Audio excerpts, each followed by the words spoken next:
Well, welcome everyone, and thank you for coming out and not playing hooky on such a day with such beautiful weather. You know, I think if we say that the event went on to 5 or 5:30, we'll just cover for you, and you all can go play hooky and go for a nice walk outside.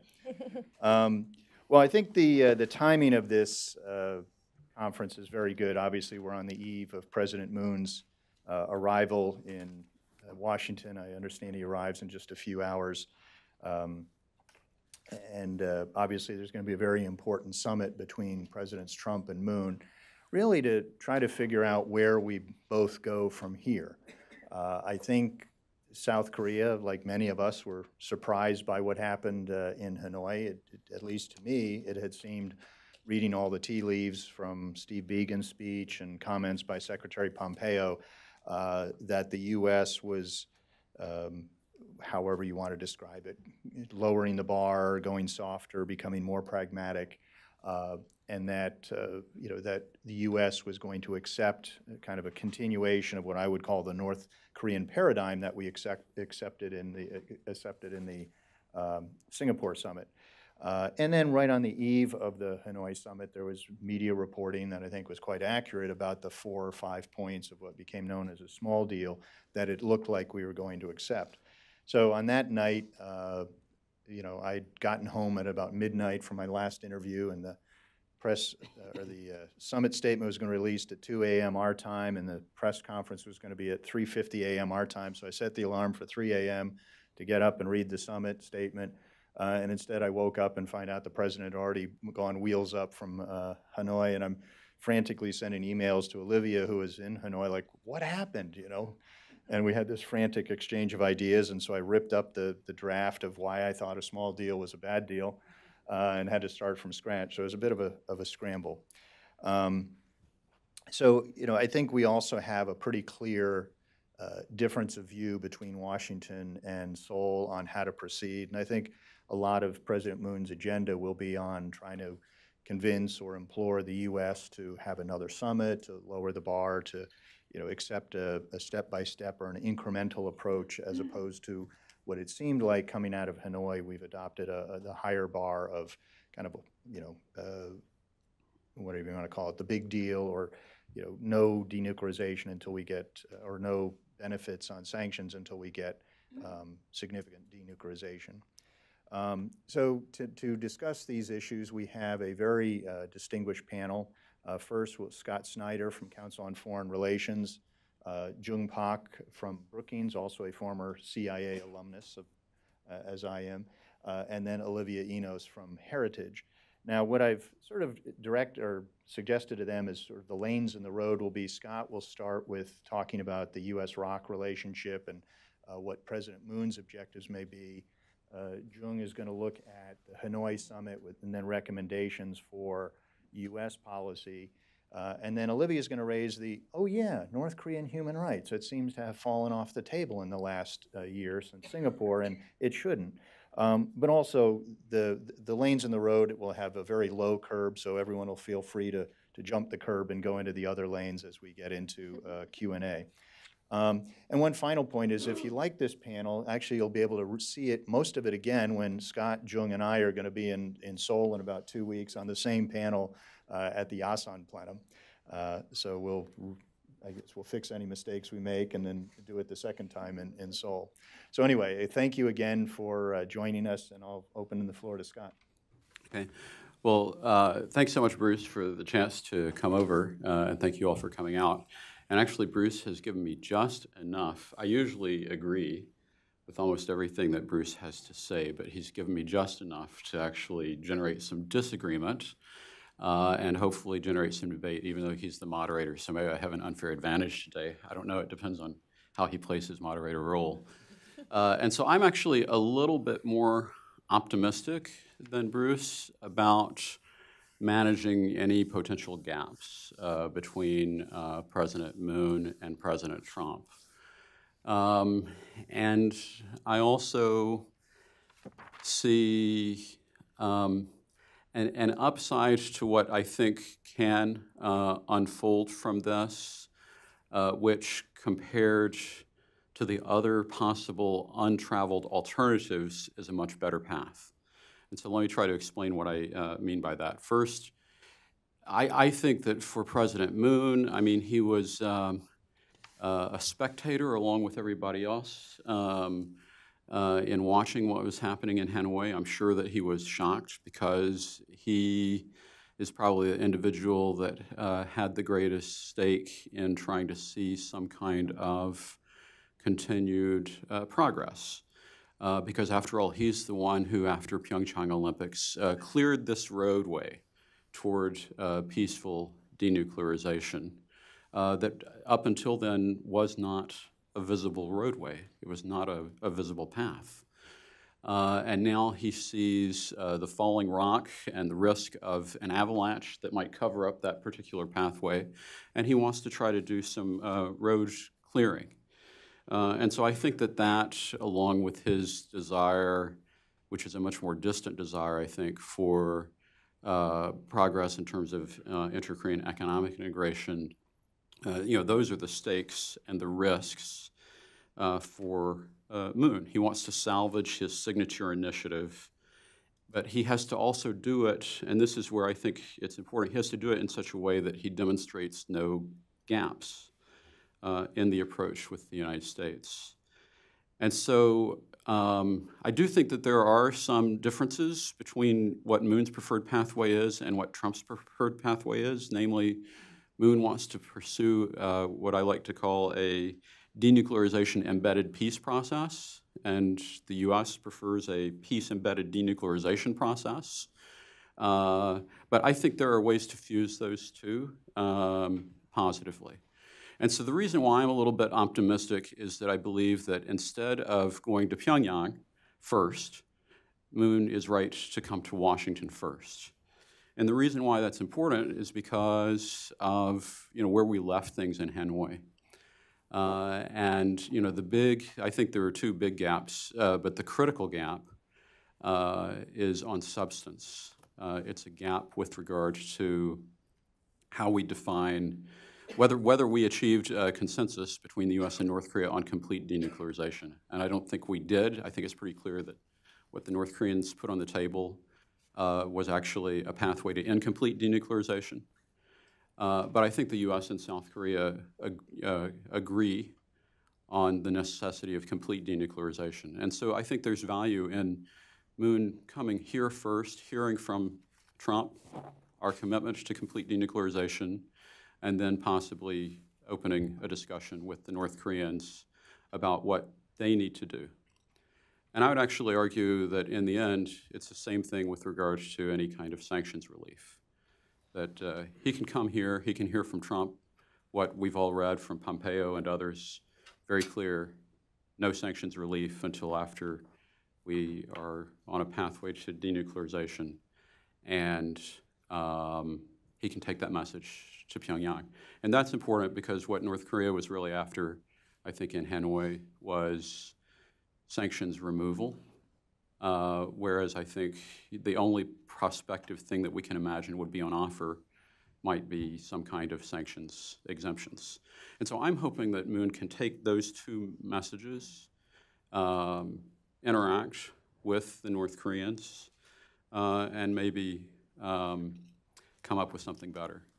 And I know I'm running out of time, but just a couple of other issues. One is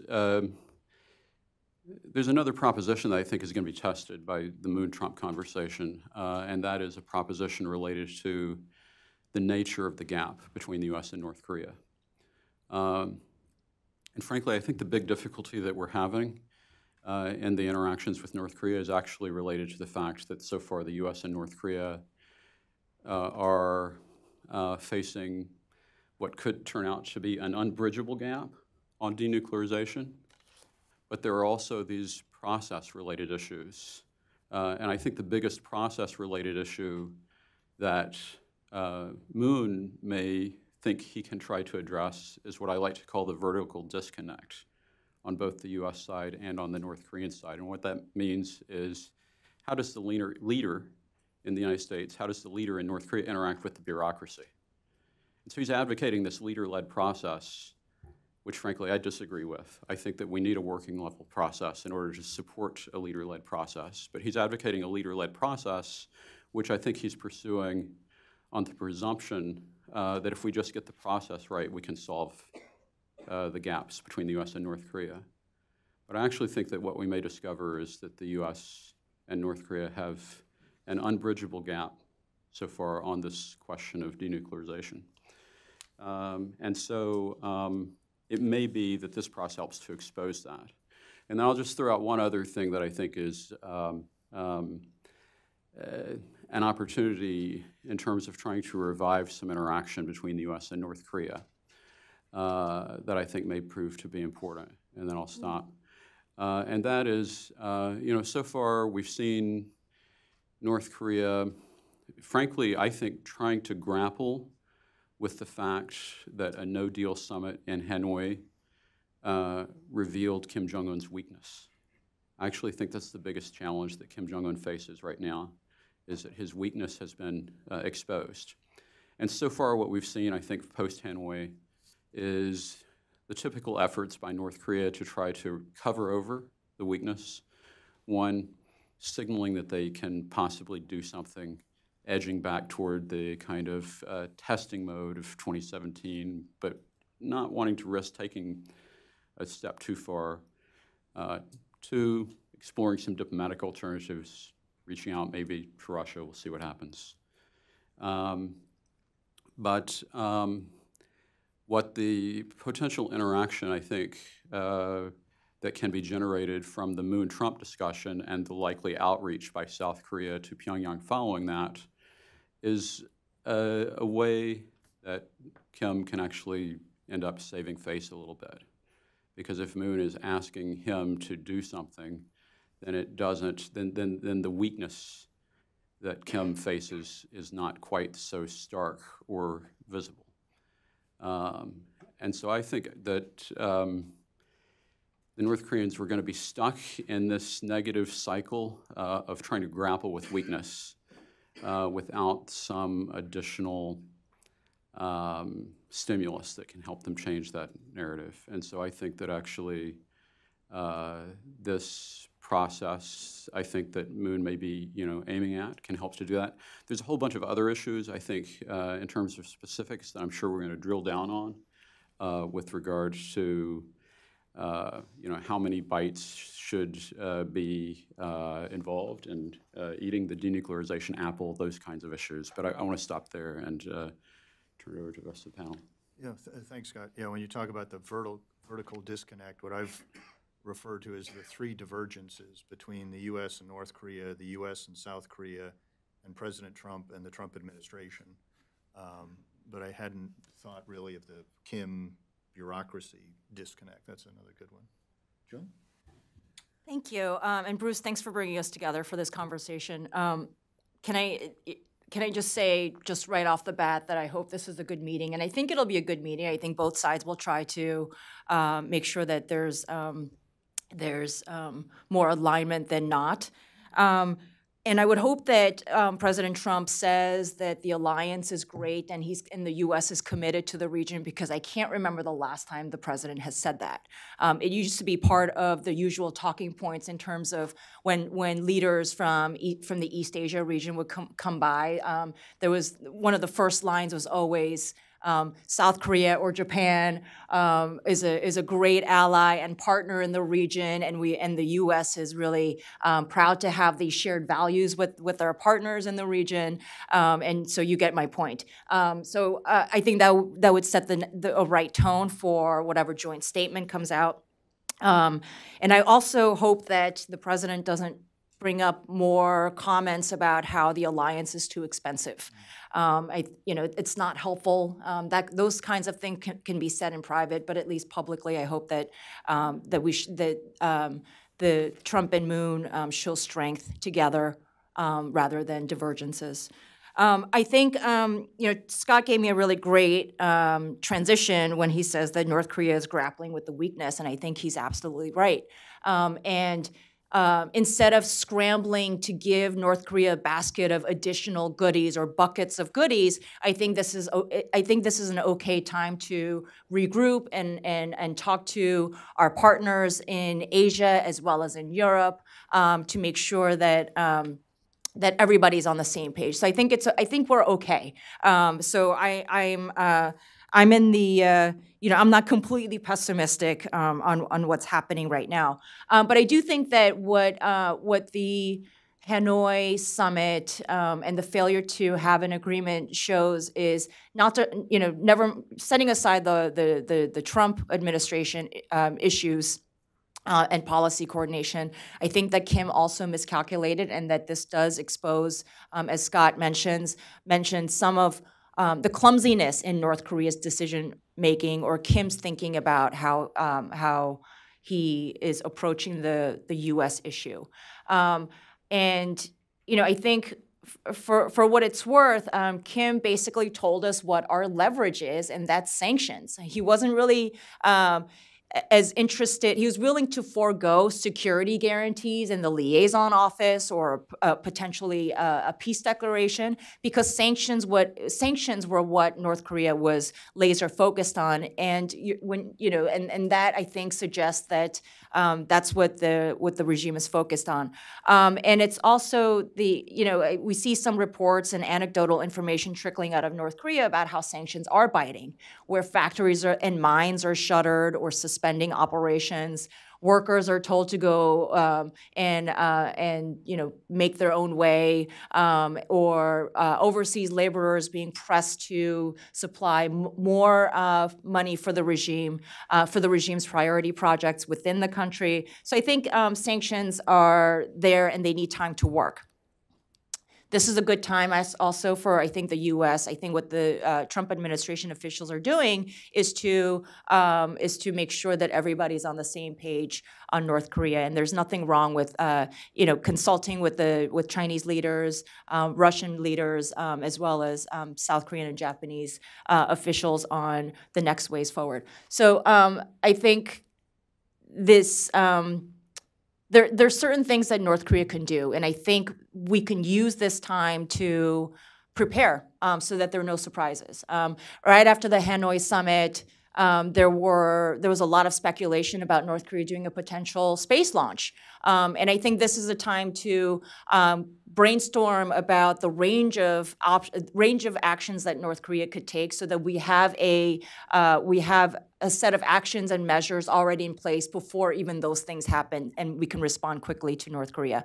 It also shows North Korea that it can't separate or create cleavages within and between alliances and with our partners, and to know that the sanctions regime continues to be in place. And so I'll stop there, and I think we're in a good position. I think we're okay. It's not terrible, but I think the process is ongoing. And what the Hanoi Summit really highlighted for me was that yes, it was fine. It was okay to try the leader-to-leader level, but where are we now? We're back at the working level. So there's a reason why we have working level conversations first before we have the leader-to-leader. And so I have faith in the working level officials to be cooperating with each other on the best ways forward. I think that's a good point. On the top down so far has not been any more successful than the bottom up, and I think to get the kind of comprehensive agreement that I think we would like to have, you have to have it hammered out at the working level to get into the very detailed. But North Korea usually doesn't want to meet with Steve Biegun. They just want to meet with the president, who they see is more likely to offer concessions. So they take care not to criticize him or to praise him for having gotten the ball as far down the field as it has been. But then they criticize Bolton or Pompeo or the U.S. electoral process for why things are not as far along after Singapore as they would have wanted. Also, I think it was very important that for all the talk, not only by Pyongyang and Seoul, but by sort of engagement advocates before Hanoi about North Korea wants to improve relations and reduce tensions, as was captured in the Singapore Summit statement. So therefore, we need to do the peace declaration, we need to do liaison offices, we need to do all these other things that North Korea wants. Well, they never raised those during the Hanoi Summit. It was really, only focused on sanctions relief. So to me, it seems that it showed that those other issues were much more peripheral rather than central, as others, had suggested. Anyway, Olivia? Yeah, great. So as Bruce alluded to, human rights issues were seemingly absent from the conversations in both Singapore and Hanoi. But the few times that they were raised kind of were like a blip on the radar. And I wanted to highlight those really quick. First, Secretary Pompeo said after Singapore that they did raise concerns regarding religious persecution during the Singapore summit. And North Korea itself, in Hanoi, blamed sanctions for so-called worsening humanitarian conditions inside the country after the Hanoi summit. We'll talk about that more later. Human rights issues were also raised in the lead-up to the summit in Singapore when President Trump requested the release of the 3 Americans. And while I mentioned this as a blip on the radar, I think that all of these instances actually might point towards some potential leverage points that we can use in the future as we talk with North Korea. So the first point that I wanted to make is that diplomats in both Washington and in Seoul repeatedly argue that we can't raise the discussion of human rights issues with North Korea because it's going to derail negotiations. But I don't believe that's actually true, and there are a couple of reasons why I think this is the case. One, the U.S. has raised human rights considerations, as I said before, when it talked about the 3 Americans. Obviously, this was 3 Americans who were being abused by the North Korean regime, being held there extrajudicially. But North Korea not only didn't stop the ongoing negotiations, it continued with great rigor in those negotiations. And I think that this should embolden U.S. negotiators to raise some of the other pressing human rights issues, including, for example, the political prison camp issue. I think, secondly, it also may be necessary to address the human rights challenges in order to address the nuclear threat at all. And there are sort of 3 reasons why I think this is the case. First, North Korea uses free labor in the political prison camps as free labor for the regime itself. In some cases, this is in fact directly involved in the development of their missile and nuclear program. Second, North Korea allegedly tests both chemical and biological weapons on children, on the mentally challenged, as well as political prisoners inside of the camps. And then third, North Korea uses the millions, possibly even billions, that it's previously generated from forced labor abroad of North Koreans in order to fund its nuclear and missile program. Again, all ways in which the human rights abuses are directly connected to North Korea's weapons program. I think it's time to see those human rights issues and the security issues as complementary to each other rather than as working in opposition to each other. And I would actually press American diplomats as well as diplomats in Seoul to actually list out examples when they raised concerns over human rights and it completely derailed negotiations. I've heard people say this, but I've never actually been given proof for that. I'd be really interested to hear what those cases are. The second point I wanted to move on to is that there's power in sending a really clear message that the U.S. and South Korea stand in opposition to North Korea as one of the single worst abusers of human rights in the world.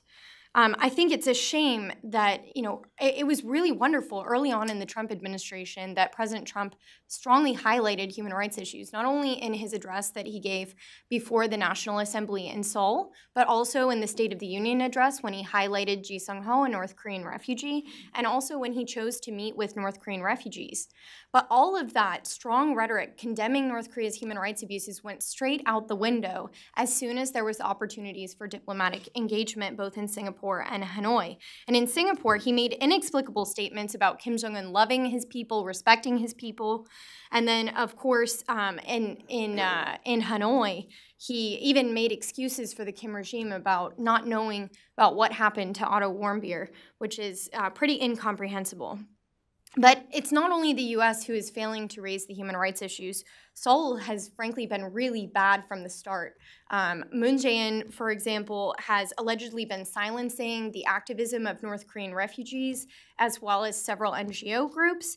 And then even beyond this is taking practical policy steps to undo previous progress on North Korean human rights. For example, Moon Jae-in cut the funding appropriated for the North Korean Human Rights Foundation by close to 93%. This was a foundation that was supposed to be set up as a result of the North Korean Human Rights Act that was passed by South Korea. It was landmark legislation, the first time that the National Assembly had ever passed anything related to North Korean human rights. And now the main deliverable from that is not actually coming into fruition. Both countries' unwillingness to take a stand on one of the world's worst human rights crises is frankly in neither country's interest. And arguably, the very existence of North Korea's nuclear program and the continued human rights abuses are really a symptom of broader problems in Pyongyang that are in need of addressing. And that's a poor system of governance that jeopardizes the rights of the people both within its border but also beyond.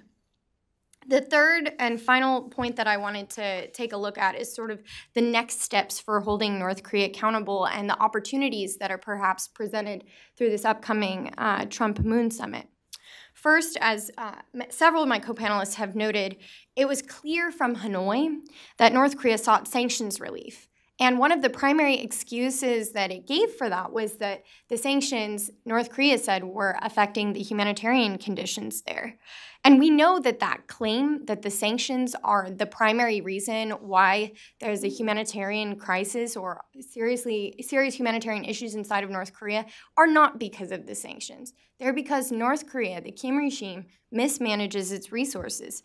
And we know this because North Korea's request, or the recently approved World Food Program request to provide food assistance to North Korea, is only $163 million, and that, or excuse me, $161 million, and that's over 3 years. 3 years' time, only $161 million. And yet, in 2012, North Korea spent $1.3 billion on its missile program alone, $300 million on luxury facilities, and $644 million on luxury goods. It's clear that North Korea could feed its people, but is choosing not to do so. Second, I think that if North Korea, however, is going to make the claim that the sanctions are causing humanitarian issues, Seoul and Washington should just call North Korea on its bluff. And they should do this by requesting access to North Korea's political prison camps for the World Food Program, the UN, or the International Committee on the Red Cross. This would be a way for Washington and Seoul to partner in providing assistance. It might even meet some of Seoul's demands for inter-Korean economic cooperation, but it would do so in such a way that doesn't violate sanctions in any way, shape, or form, because sanctions make a humanitarian exemption, and providing assistance to individuals inside those political prison camps means that they would be serving the most vulnerable of populations. Next, I wanted to focus on the fact that North Korea has stated that it wants sanctions relief, but frankly, it needs to understand what the full spectrum of sanctions are. When U.S. negotiators say, North Korea, we can lift all sanctions if you denuclearize, that's not actually 100% true. The reality is that the UN multilateral sanctions have a very high standard, complete, verifiable, irreversible dismantlement of North Korea's nuclear program. And that's echoed in U.S. unilateral sanctions. But U.S. unilateral sanctions also reflect other priorities in U.S. government policy, which include human rights. They also include North Korea's designation as a primary money laundering concern. It also includes North Korea's designation as a state sponsor of terrorism, all of which cannot be released, cannot be removed unless North Korea makes progress on the human rights front. And in particular, one of the requirements of the North Korean Sanctions and Policy Enhancement Act, which ties both human rights and security issues together, is that they actually effectively close the political prison camps. So I think it's important to highlight that in diplomacy with North Korea. Finally, the Trump and Moon Summit shouldn't just be about setting the future summit dates. I think a lot of people are speculating as to whether or not this will be an opportunity for them to say, we're heading toward a third summit. But really, it should be about shoring up the alliance, as Jung pointed out. And I think that the U.S.-South Korea alliance has always represented a means by which the U.S. and South Korea can not only promote security in the region, but also promote human rights for all. And so I think that it would be a really strong message for both Seoul and Washington to clearly communicate that they care about North Korea. So my final thought is just the U.S. and South Korea have an incredible opportunity here in the next day or so to be a voice for the voiceless North Korean people who are not represented at the diplomatic table at any point in time. The question is whether or not they will use their voices well. Great, thanks to all the panelists. We'll throw it open to questions in a little bit, but I want to drill down on some things. First of all is sort of how close do you think we were to a small deal in Hanoi? I mean, it's not just an academic question. You know, all the signals seem to be we were going that way. Sort of, I think Steve Biegun seemed to be hinting, at least ahead of the summit, of, you know, sort of this incremental process. Perhaps the 4 or 5 point of the small deal, and now the administration seems to be depicting it as, oh, we were never going to do a small deal. It's always been this sort of all for, you know, you get nothing until we get all the denuclearization. So, like I said, it's not just an academic question, because if we were closer than it might be depicted now, then perhaps in a subsequent summit, if North Korea comes a little bit further, would we agree to a small deal, or is the atmosphere such now that, no, we really need to get kind of everything from North Korea before we agree to provide any benefits? I don't know that, I don't think either side came with a plan B.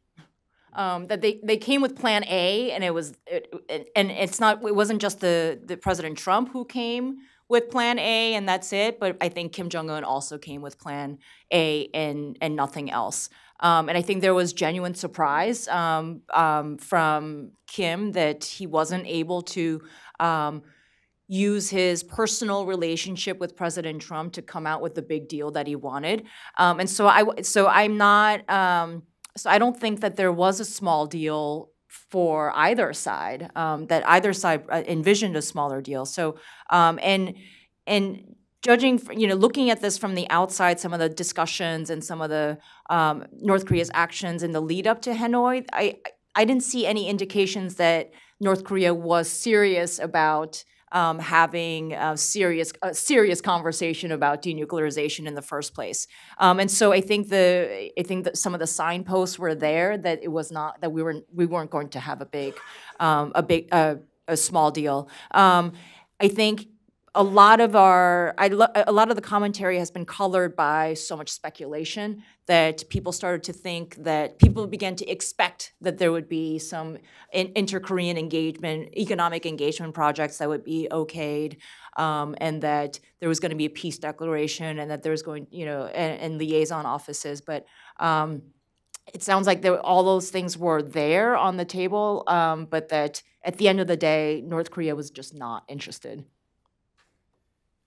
I want to throw in something on that. I mean, I have mixed feelings about that because I actually think that at the working level, the original, I think, approach was kind of a 4-lane approach. But you had to get to agreement in all 4 lanes in order for things to move forward.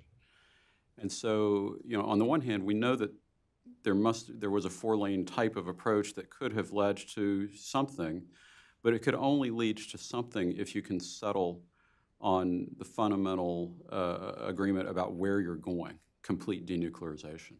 And so I kind of agree, but I also feel that there was evidence of a path forward that frankly, if you get the agreement on where you're going, there's going to be different opinions on the level of urgency needed in terms of how big a bite you have to take.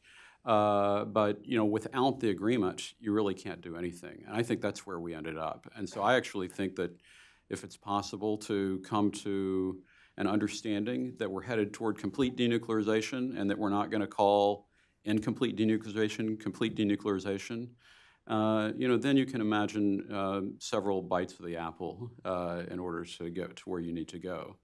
But without that fundamental agreement, you're not going to get anywhere. My understanding is that North Korea had made the request for that incomplete denuclearization in exchange for sanctions relief prior to the summit taking place. And the assumption was that North Korean negotiators would go back to Pyongyang and actually work out some alternative. And then you come to Hanoi, and hypothetically there would be a different offer that North Korea would make. So it's clear that there were just lines getting crossed between Pyongyang and U.S. negotiators, it seems like all along. Yeah, I would think that poor North Korean advisor to Kim Jong-un, who said that, oh, sure, boss, he'll sign it. That must have been a really long 60-hour train ride back to Pyongyang. But I think that's the problem with the system that Kim has created and strengthened, is that if you make people afraid to tell you the truth, then you're certainly going to have communication issues and policy dysfunction. And so I think this is where, as Scott mentioned earlier, that it lays bare some of the weaknesses of the system that Kim has created. Yeah, if you've got to rely on fake news for your intelligence, you've got problems. When Scott, you talk about needing agreement on the end point. You know, there's I think one of the many fundamental debates that Korea watchers have is sort of, you know, incremental versus the final end state, and there's a lot of variations on that. But one is, you know, one theory is that there's so much distrust between the U.S. and North Korea that we have to do this a step at a time. So do, you know, like a one-page or a two-page document, and as previous U.S. officials would say, we need to coax the turtle's head out of the shell. You can't have a 1,000-page arms control agreement like we had with the Soviets. Do kind of a baby step agreement, and then if you both feel comfortable with that, you do another one and another one and another one. Or another theory is like doing it with this, like arms control with the Soviets, where you have to agree on, well, what denuclearization is. You have to agree on what the Korean Peninsula is, and it doesn't include Guam. You have to define what a missile is, what a production facility is, kind of all that legalistic things, and that you have to at least know where you're going, because otherwise you won't get there, and that you can implement the steps incrementally. You can't just snap your finger and have everything done all at once, but you need the end point. So, you know, how does the panel come down on the have the agreement incrementally in order to lead to hopefully a good end point, or whether there's a requirement of you need it all on paper first and then you can implement it incrementally? I'm in the camp that believes that you, at the very minimum, have to identify the destination. You know, at a very minimum. And actually, you know, the other problem with the process that, I mean, in a way is the most telling is that we finally got to something that looked like a working level negotiation, but it sounds like in Pyongyang, the North Koreans didn't even deploy the resources at the working level to be serious. You know, they're not, I'm not sure, we don't know if they have the capacity to do a European-style arms or a U.S.-Soviet-style arms control agreement. Mm-hmm. You know, that remains to be seen, but they obviously haven't made the political decision to deploy the resources necessary in order to achieve that objective up to now. And so, in a way, that was the biggest early signal that we're still not on the right track that I saw in the run-up to Hanoi. And so I think this is where the human rights conversation comes into play here, because how do you do arms control with the country that represses its people? And also, how do you plan for a brighter future for North Korean people and just let the existing system persist? So, you know, I don't know if there's a case where, you know, in the Soviet example, they wanted some sort of stability, right, with the United States. But I think in the North Korea example, an arms control measure has to take on the risk that and understand that we have a key assumption that North Korea does not want peace, and that it seeks instability because that's the way they maintain their relevance and they extract political and economic concessions. So it's not so much stability using nuclear weapons that North Korea is seeking, but they're probably looking to use nuclear weapons to increase their freedom of action on the things that they want to do. So on arms control and a brighter future for North Korea, for the North Korean people, I think you would have to address the fundamental question of the regime's characteristics, and that's the repression and the prison camp system that the North Koreans have. Let me raise another issue, and then we'll throw it open to the floor. We've talked about the importance of sanctions and how it seemed to be so central to North Korea's focus in the Hanoi Summit, and that it gives us, I think, the leverage which brought North Korea back to the table and which hopefully will bring it back to the table in a more meaningful way. And then after Hanoi, both sides were careful not to criticize the other too much, not to burn diplomatic bridges, but then kind of incrementally try to increase pressure on the others. North Korea had its, strong rhetoric, but still fairly low. It was sort of, we may rethink participating in these negotiations. And then they, did some activity at the Sohae missile launch or rocket launch facility, knowing that we would see it. Put a new paint job on a couple buildings, drive a couple vehicles around the tarmac, but still a low level, sort of a low caliber shot across the bow. On the U.S. side, it was, we may do more sanctions. And then the U.S. Treasury did, and they had two, kind of another timid incrementalism of sanctions enforcement. They identified two Chinese shipping companies. But the accompanying announcement was 19 pages. It had 5 annexes with a long, long list of potential targets. And I think the signal there was, we're only doing 2 today, but look at the long list of other targets we could do. And that, I think, was consistent with some of the other small tranches of sanctions after Singapore, where it might be 3 Russian shipping companies, 3 human rights or censorship entities. But the signal that was intended to go was that the other entities in that sector could be affected if we chose to do it. But then 24 hours after Treasury did that, the president walked them back. And there's a lot of confusion as to what he meant. And there were, I think, 3 different stories over time. It was either, he was rescinding the 2 that had been done, or no, he was preventing a larger tranche of large-scale sanctions that were going to be done. And then the third story was sort of, no, it was that the second one was a cover story to cover up the confusion of the first or second story. So is the U.S. sanctions policy in disarray, where we have the president undoing what the Treasury Department is trying to do? The reason given by the White House spokesperson was because he likes Kim Jong-un. Back in June, right before the Singapore summit, he announced there are 300 North Korean entities he's not sanctioning because we're talking so nicely to the North, and there's other lists of entities we're not sanctioning. So if sanctions are important, are we sending conflicting signals, or was that just we will maintain sanctions but not necessarily ramp them up big scale as long as we seem to be in talks? I think there are conflicting signals there, but they reflect the differing interests of some of the various constituencies, right? So you have the Treasury, and actually what I think is notable about the way they are pursuing sanctions is that it's really about, at least with regard to those 2 sanctions, signaling signals that we're serious about enforcement. Because managing this sanctions regime, it turns out, is a very dynamic process, because the North Koreans are always looking for ways of achieving sanctions evasion. And so you have to keep on trying to plug the holes.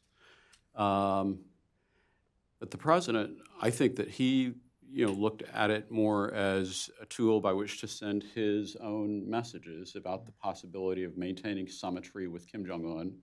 And frankly, what they made a backstory to cover over the,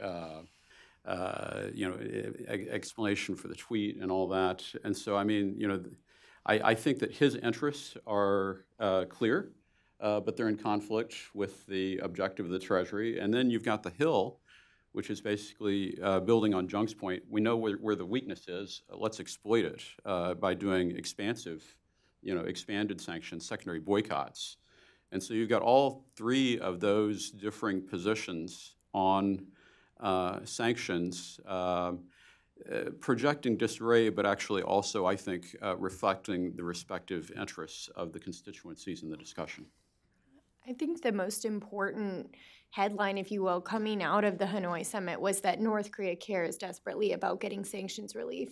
So regardless of whether or not the current policy is in disarray, it's time to turn it around and really return back to that maximum pressure policy. That's what brought North Korea to the negotiating table in the first place. Why not make broader use of some of the sanctions authorities that extend beyond some of the missile and nuclear program related ones? Make greater use of the executive authorities that the president has. 137 Executive Order 13722 and 13687 allows them to target individuals for human rights abuses. Using the Countering America's Adversaries through sanctions enables us to actually stop imports from entities that are using North Korean forced laborers. I mean, there are a lot of ways that we can put the pressure up on North Korea, not only on the nuclear and missile front, but also on the human rights front. And I think we should be doing that more aggressively out from after Hanoi. And we can go into more depth on the congressional role, which is a whole nother sector, but I'll throw it open now to the floor for questions. If you could identify yourself and any organization you're affiliated with, and if you could keep the questions short to give the panelists time to answer them. Sir. Yeah, thanks. Mike Billington with Executive Intelligence Review. I'm wondering what all of you think how the Korea issue is going to affect the negotiations between the U.S. and China, and if there is a summit, if there's a successful outcome, and Trump meets with Xi Jinping, how Korea will play on that discussion and how that discussion will play on Korea.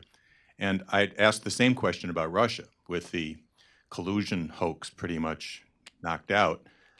Do you see a potential for Trump and Putin getting together to discuss how to approach Korea, which there were indications were going on in the past?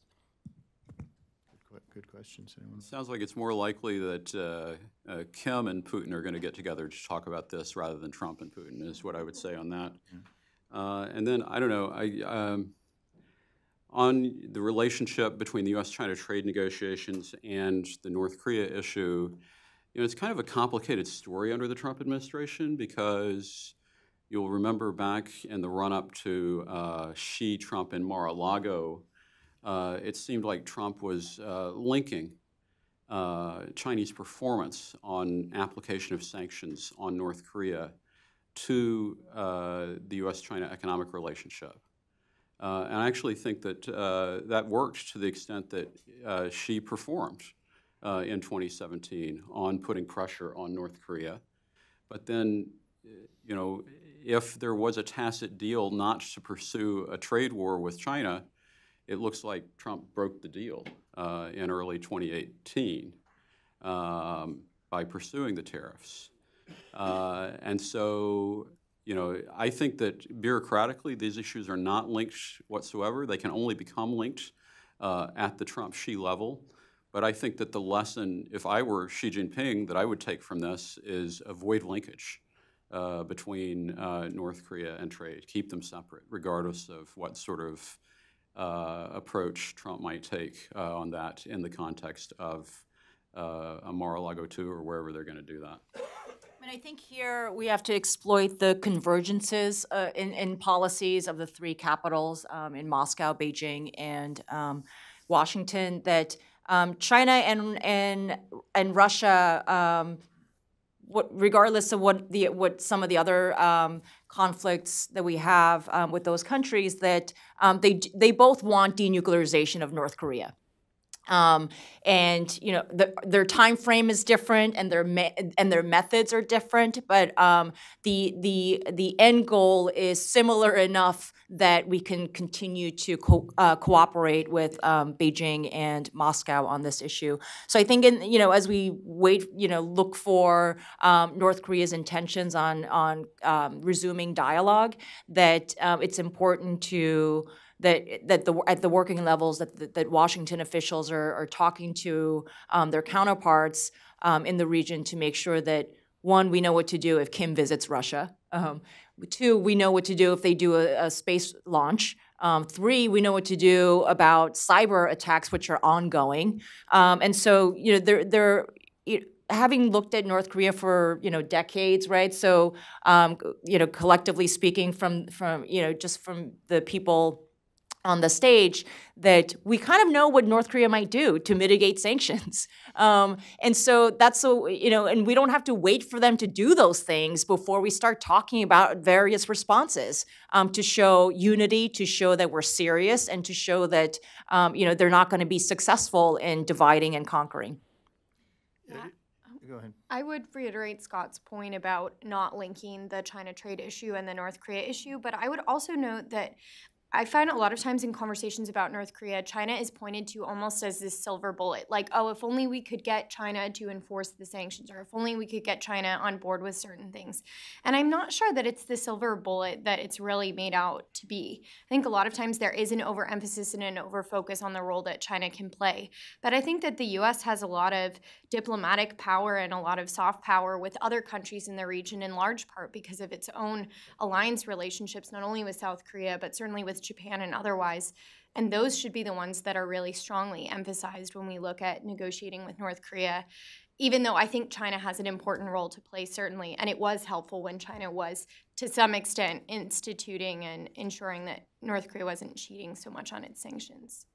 Yeah, I think the U.S.-China trade issue is less linked to North Korea than I think many perceive it to be.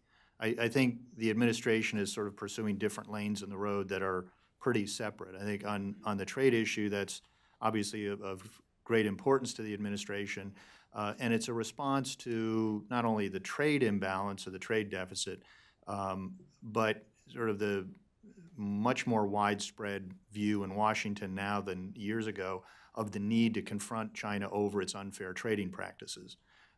In the past, the U.S. business community was one of the biggest supporters of engaging with China, sort of downplaying the political or the diplomatic issues and focusing on the economic issues. But as we've had IPR violations and unfair trading practices, now U.S. business is much more critical and pushing for greater action by the U.S. government on China.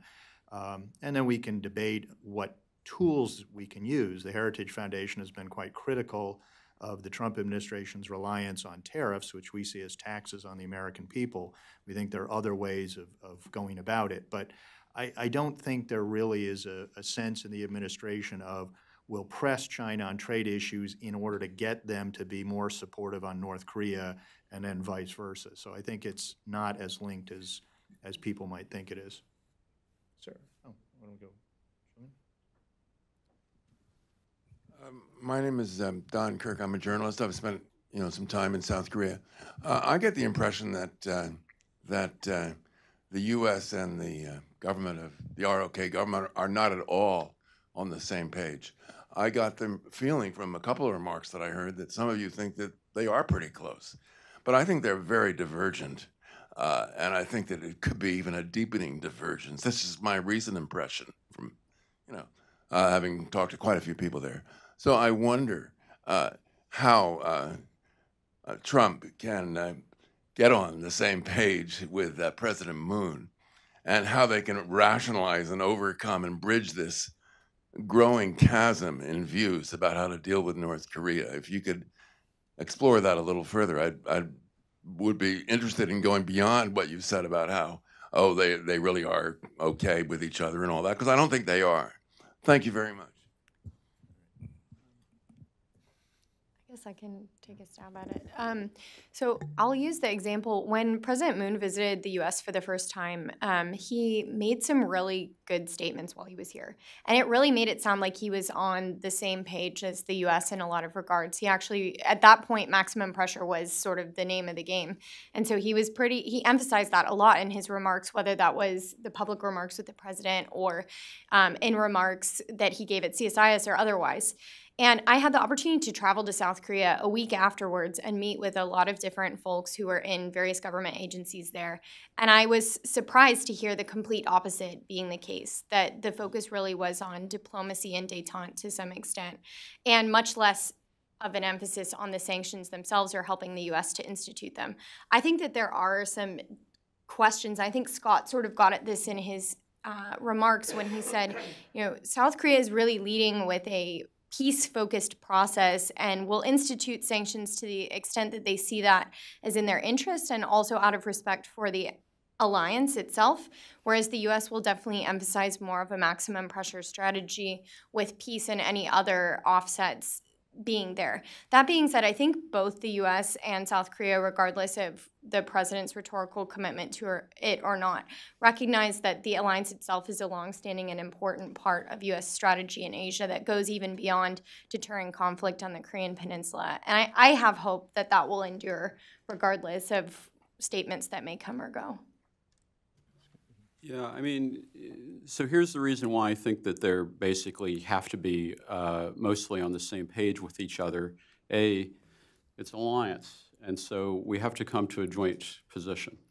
And I think that also that alliance is very highly institutionalized.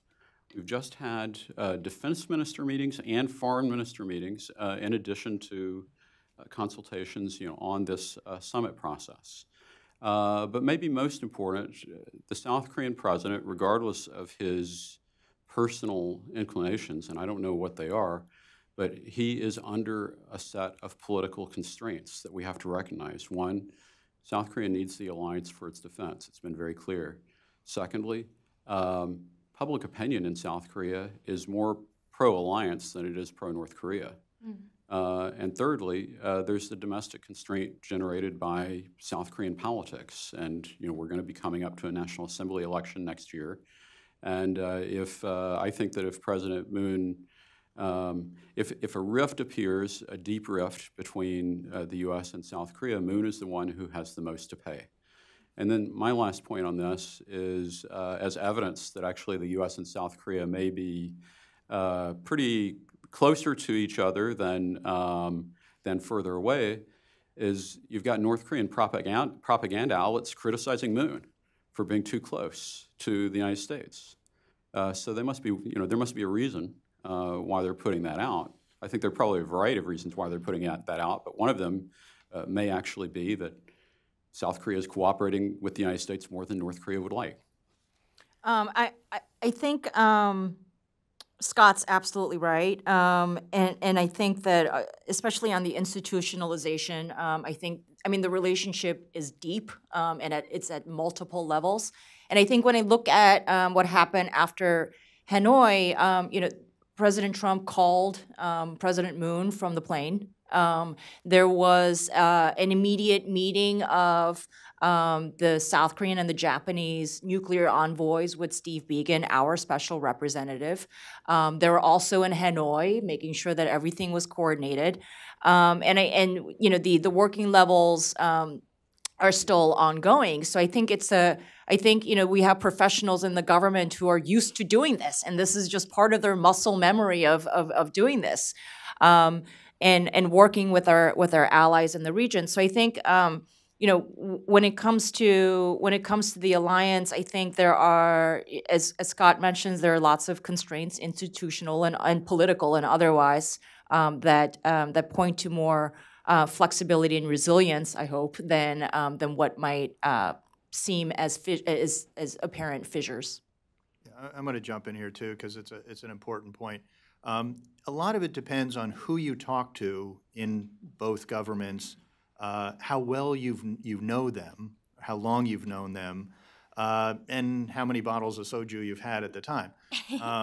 And some of it is relative. Is one man's oh my God, we've got huge differences. Is another person's look, we're yelling at each other, but we're allies, et cetera. But I just think of some examples. Is late last year. I talked to folks in the U.S. government and was getting some pretty strong remarks about the South Korean policies.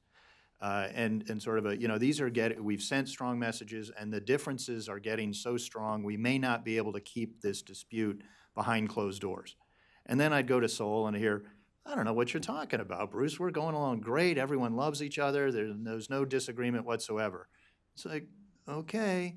And then it became so obvious that you'd hear, comments by Secretary Pompeo publicly, and then it just sort of this divergence became much more public.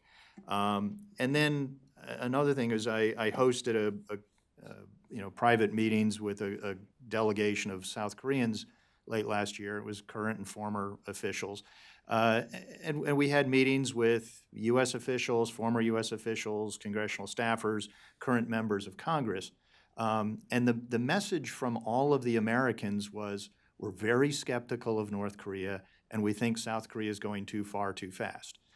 And so when I was chatting with one of the Koreans that I've known for a while, and he said, yeah, I said, look, I didn't just invite hardliners. You had Democrat staffers and Democrat members of Congress and then Republicans, all saying the same thing.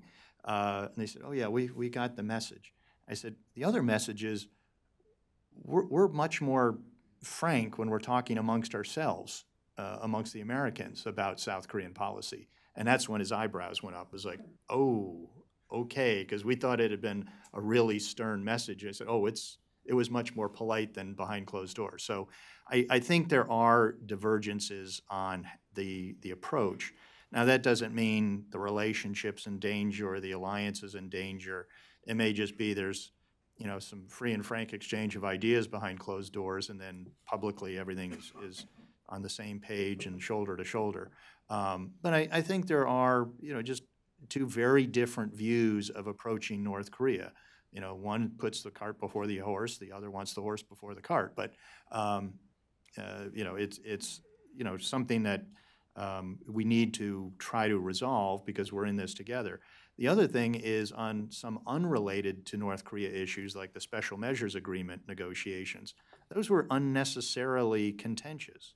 They're always rough because we're talking about money, but the U.S. demand for cost plus 50%, the negative comments by the president for years about alliances and stationing troops overseas and the cost and sort of implying everything is a transactional relationship as opposed to military alliance based on common objectives and common values and a history together, that's not helpful. And when I was meeting with, members of the National Assembly in Seoul, they were warning, this could sort of cause a resurgence of anti-Americanism if it gets too strong again. So we have to be careful on issues even unrelated to North Korea to make sure that we don't sort of strain the relationship, which then makes coordination on other policies more difficult. Is it Jung-in? Thank you. Jung-in Lee of Tonga Daily newspaper. Here, just because President Moon is coming soon, I would like to ask about early harvest and then good enough deal. As you already know, the Korean government recently mentioned early harvest, meaning that it is necessary to gain at least a small achievement to keep the talks on the track, not to discourage those who try to pull North Korea to the negotiating table in Washington and Seoul as well. So do you think this approach is contrary to United States' big deal, or this could work as an optional card as a breakthrough? And then just one more question. It is said that at Hanoi, President Trump handed Kim a piece of paper that included the request of the handover of Pyongyang's nuclear weapons and bomb fuel to the United States.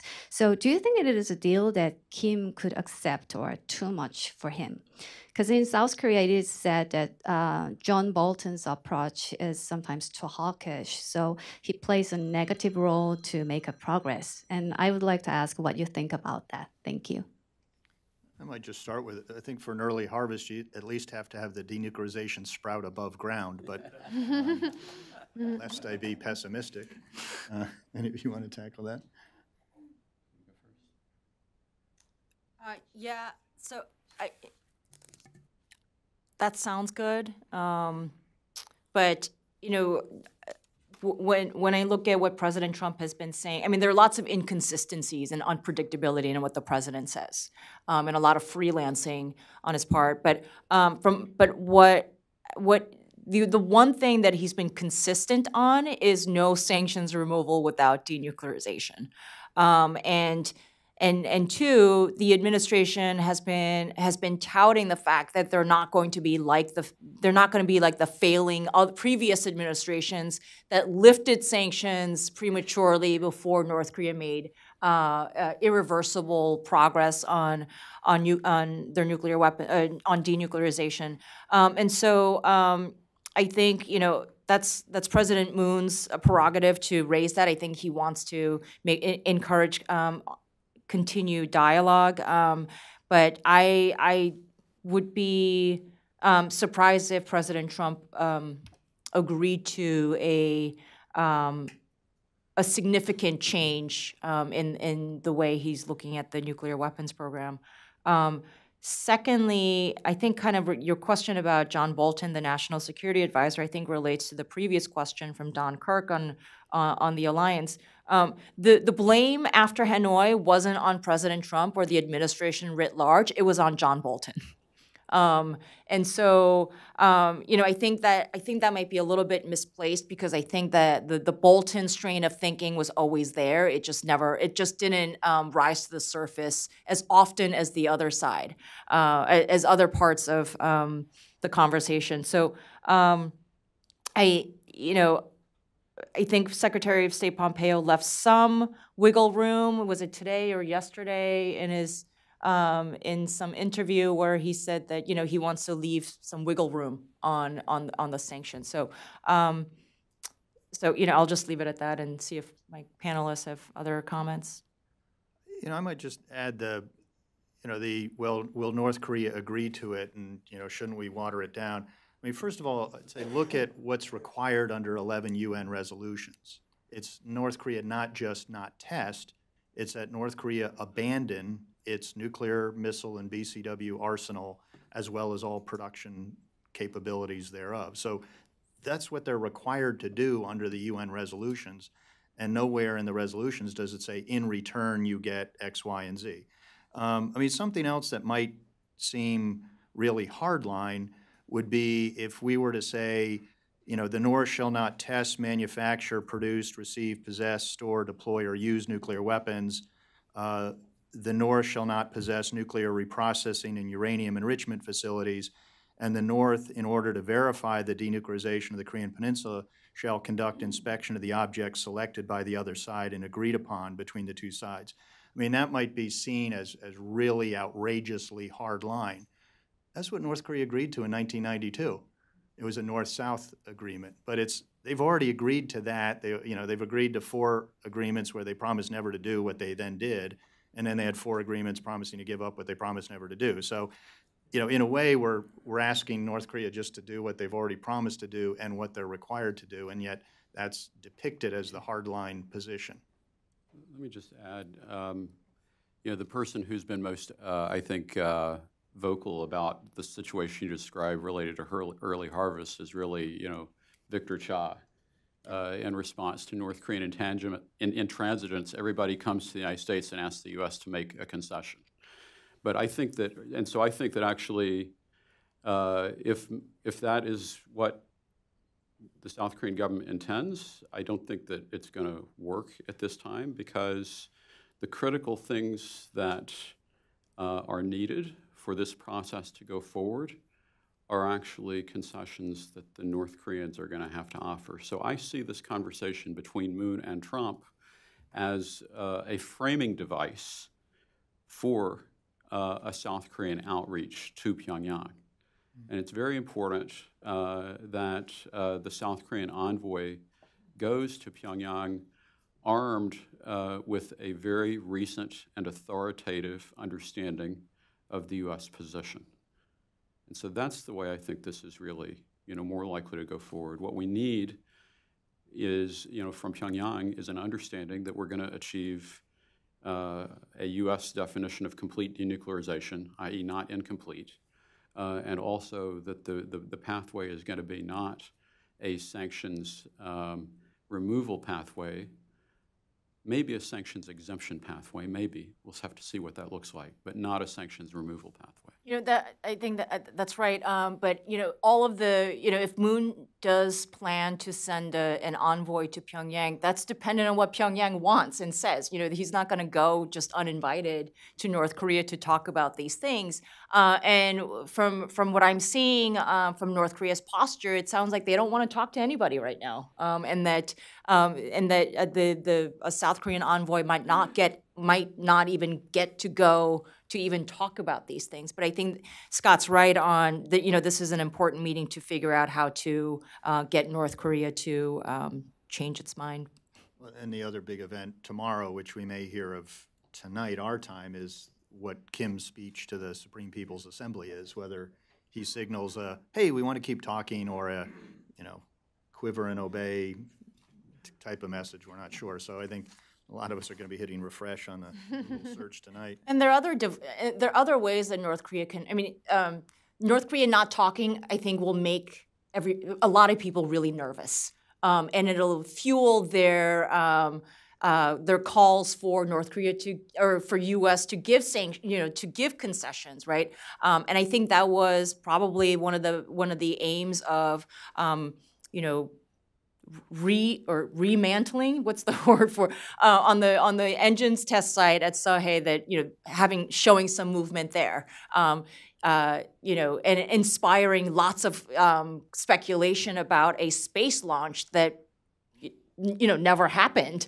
And, you know, and I suspect that North Korea is going to try to raise tension by maybe showing some ICBMs at the military parade, or having some trucks come by at the engine test site, just to raise the anxiety in the international community in China and in South Korea, to go to the U.S. to say, hey, you got to do something before something happens. But I don't think we necessarily have to do that. You know, I think North Korea still wants to talk to Trump, but I think we have to avoid getting ahead of ourselves and defeating our own policies by moving too quickly to head off whatever North Korea might do. Sir. Ken Meyer, corridor retiree. Given that mutual defense pacts are not written in stone, could South Korea sign a peace agreement with North Korea independent of us? There's a difference between a peace declaration and a peace treaty. And I think it was even someone in the Moon administration was saying that, like, the Panmunjom or the Pyongyang summit statement was a virtual peace declaration between the Koreas. I can't remember. But, I mean, a peace declaration, which is what Seoul is pushing the U.S. to agree to now, you know, is more of a political or diplomatic or symbolic gesture than something that would have a tangible legal impact. So a peace treaty, I would think, would have to be signed by the two Koreas, China, and the United States, whether it's a 4-party or a 2+2, and then ratified by the UN Security Council. That would likely remove the basis, or the legal basis, for United Nations Command on the peninsula. It would have no effect on Combined Forces Command or U.S. Forces Korea, which are the result of the Mutual Defense Treaty. But, you know, my problem with the peace declaration is when people in the South Korean government kind of advocate for it, it's not that bad. Why not do it? It's symbolic. It's political. It has no impact. Why not do it? And my response is, okay, what strategic objective are you trying to achieve? What will you get specifically from North Korea in return? If it's to make them feel less threatened, and which Korea has attacked the other more since 1950, how are they going to act differently if they feel less threatened? You know, I don't get an answer on any of those. So I think on the, and then there's the possible downsides where it could further erode international resolve in maintaining sanctions. If the war is over, why are we sanctioning them, and why do we have troops? And then the other one is the security side, where it could lead to in my view, a premature sense of peace on the peninsula where it could lead to a reduction in the U.S. forces, et cetera, before you've addressed the conventional threat from North Korea to the south. So I argue against a peace declaration, but work towards a peace treaty, which was one of the 5 working groups in the 6-party talks, but have a peace treaty contingent on reducing the North Korean conventional threat to the south, like we did in the Conventional Armed Forces in Europe Treaty. Anyone else? Yeah, I mean, I want to go back and revisit this comprehensive military agreement that was signed in Pyongyang last September between the 2 Koreas. And, there were issues, but, in order for them to take those initial steps towards tension reduction, it really, it required consultations with USFK. There were complaints at the time that the consultations were insufficient.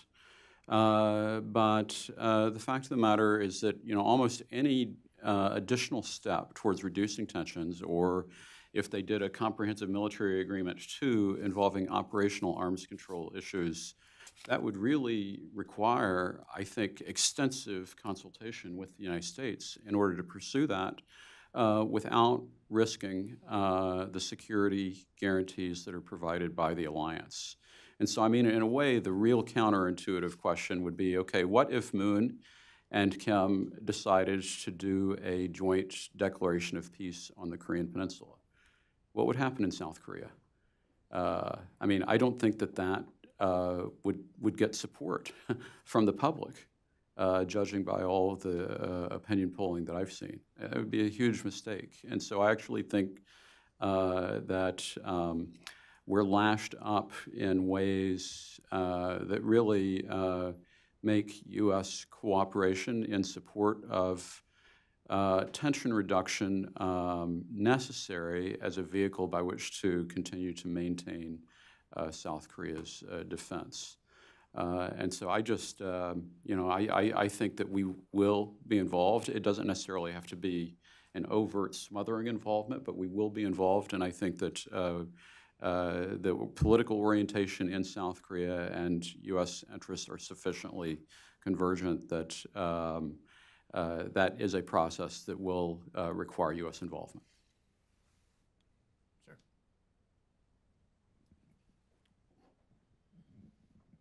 Sure. Thank you. My name is Mitsuon Nakai, Reagan Foundation.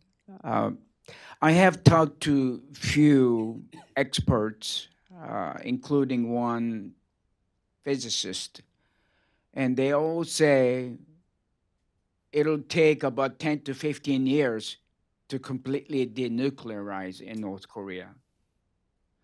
So that means time is for them, not against. So it makes me wonder, does North Korea really have intent to denuclearize? Do they really mean it? Where they're doing things, little things here and here, playing games.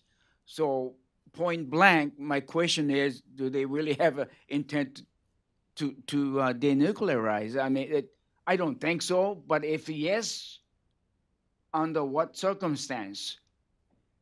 Because if they want to denuclearize, they will come up. They have done it already. Come up with a step 1, we're going to do this. Step 2, we're going to do that. Step 3. They haven't done that. So it makes me wonder. That's my question. No. Secretary of State Pompeo, who has boasted that he has met Kim Jong-un more often than Dennis Rodman, himself has said that Kim Jong-un has yet to make a strategic decision on denuclearization. But that does not preclude the diplomatic efforts to try to get him to that place. And I think that's the right way to go about things. Yeah, I'd say, yeah, I mean, it's the debate on, I mean, a lot of people just say no, next question. And I noticed the South Korean Speaker of the House is sort of counseling against persistent skepticism over the prospect of North Korea's denuclearization, and thou shalt not be skeptical. Well, I think a lot of us are guilty of that. But just to pick up on the sort of the timeline issue, on the one hand, yes, it'll take we will be there a long time of needing to have inspectors there, perhaps, periodically forever. But, to denuclearize, you can do an awful lot in a short period of time if they are committed to doing it. You can have, the arms control way of doing it is you need the agreement, which has to be comprehensive and well-written, unlike every previous agreement with North Korea. And you have verification protocols and destruction protocols. You have a data declaration. You have inspections of declared facilities. Then you have a quota, doesn't have to be huge, of challenge inspections of non-declared facilities. But you can have treaty-limited items being moved to designated destruction facilities even as you're doing the inspections for the data declaration. So, you can have them turn off the on-off switch immediately. You can go in and inspect that, and then you can start, pouring 10W40 motor oil into the reactor or whatever you'd need to start, making it not able to produce anymore. That you can start taking apart things pretty quickly, or doing things that experts would say, look, if they do this, it's pretty much done regardless of if all the buildings are still there. So I think you can do a lot to significantly denuclearize not only production but the arsenal quickly if they are willing to do so. And I don't think we've seen any evidence yet that they're willing to do that. Sure. Dave Fitzgerald, retired Foreign Service. I'd like to go back to this question of working level contacts and that. And I'm wondering how you get from the leader-led process to one that's where the working level is leading the process. And particularly with North Korea, it seems like following the Hanoi Summit, there's just this, everybody rushed out of the room. And, who's going to follow up with North Korea? Now, we can do Japan and South Korea and some other, European allies in that. But what about any sort of real working level kind of engagement with somebody in North Korea other than the leader? It seems like we're left totally, on some sort of rock in the middle of an ocean with no way to go for the next step. That's my impression. I was just wondering whether anybody had a better or more optimistic view. Well, the North Koreans have to be willing to engage in the process. That's the first step, is that they, and then, after willingness to engage, the working level negotiator actually has to be empowered. So in the North Korean system, the real challenge is that for the negotiator to be empowered, the leadership, Kim Jong-un, has to have made a prior decision. Right, and so that's where you're kind of stuck. And so you need, I would argue that you need contact and blessing from the leadership in North Korea, from Kim Jong-un, in order for a working level process to be able to move forward, but you also need the working level process. And so that's the reason why the best way to do this is to combine a top-down approach with a bottom-up approach in some form. And I would argue that in the North Korean case, the most effective way of doing that would probably be to have a senior representative and a team go to Pyongyang for talks with the working level, but also have the option of an opportunity to report to the North Korean leader on where the process stands. And it might take a number of iterations. Same thing on the U.S. side. It has to be something where the U.S. leader blesses whatever. But we're really not in that lane at this point. And actually, the risk related to the idea that President Moon is going to come here in order to convince Trump to agree to a third summit is actually that it undercuts and short circuits the lesson of Hanoi that you actually need a working level process in order to be able to proceed effectively at the leader level. And so that, I would say, is the biggest downside risk of this particular meeting, is the idea floating around out there that somehow Trump is going to pop over and meet Kim Jong-un somewhere on the sidelines of the G8, G7 in Japan in June. That is probably, I have skepticism about that. But if it's possible to get, further, I do believe that further understanding and illumination and exploration with Kim Jong-un, now that he's had a chance to reflect a little bit on some of his failures, could be useful. I wouldn't necessarily cut off the opportunity for even there to be a Moon-Kim summit as a proxy vehicle by which to do some of that and to try to get things moving in terms of restoring a dialogue process between the U.S. and North Korea.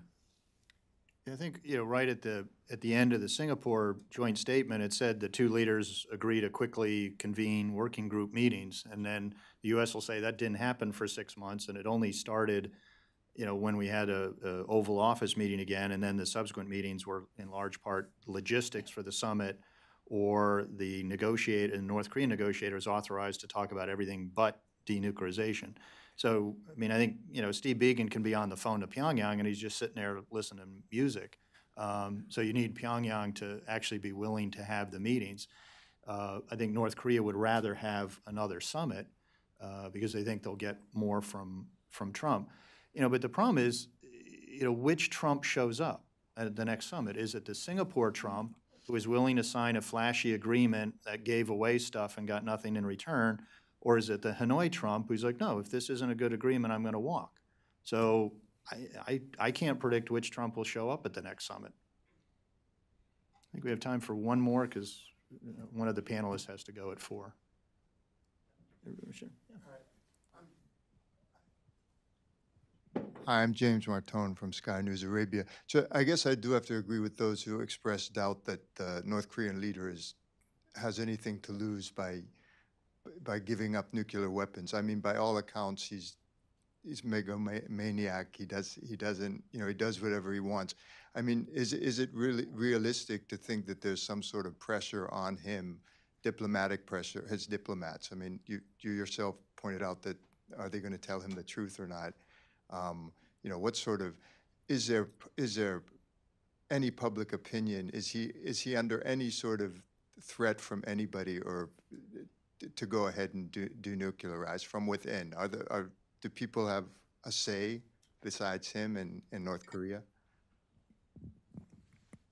I would argue that the only plausible pathway to denuclearization might be if there are internal constituencies that are starting to take hold that recognize that nuclear weapons are an obstacle to North Korean prosperity. And that is a problem. And so I would actually argue that that's where the action is, and all we're doing on the outside is taking the temperature. And a lot of our discussion about maximum pressure, it can be a contributing factor, but honestly, the real action is internal. And we may be a long way toward getting our answer for now. We have to see. But I would say that not everybody has yet been convinced that we've got the final answer. And actually, the purpose of pressure is to try to help shift constituencies in order to get the final answer help them get the right answer.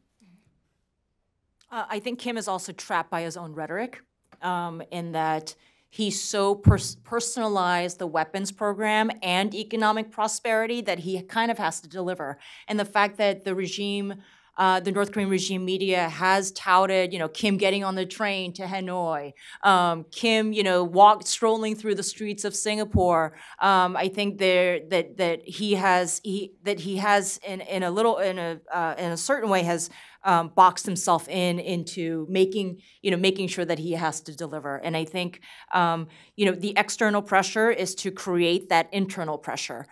In personalist autocracies, they're more likely to be, in the way that North Korea is, these leaders tend to be much more risk tolerant and have a high risk level in their external behavior because they don't have because they have an echo chamber within that just supports whatever the regime does. And I think part of one of the elements of sanctions is to create those fissures and some discontent for Kim not being able to deliver and to create cost internally for Kim to change his mind on pursuing nuclear weapons. And as we try to figure out what is going on in North Korea or what Kim is doing, it's like, if only Kim would tweet, then we would know what he's thinking. So anyway, and we didn't even get into military exercises or too deeply into a congressional role. But anyway, I've really enjoyed the discussion. I've benefited a lot from it, and I hope all of you have. So please join me in thanking our panelists.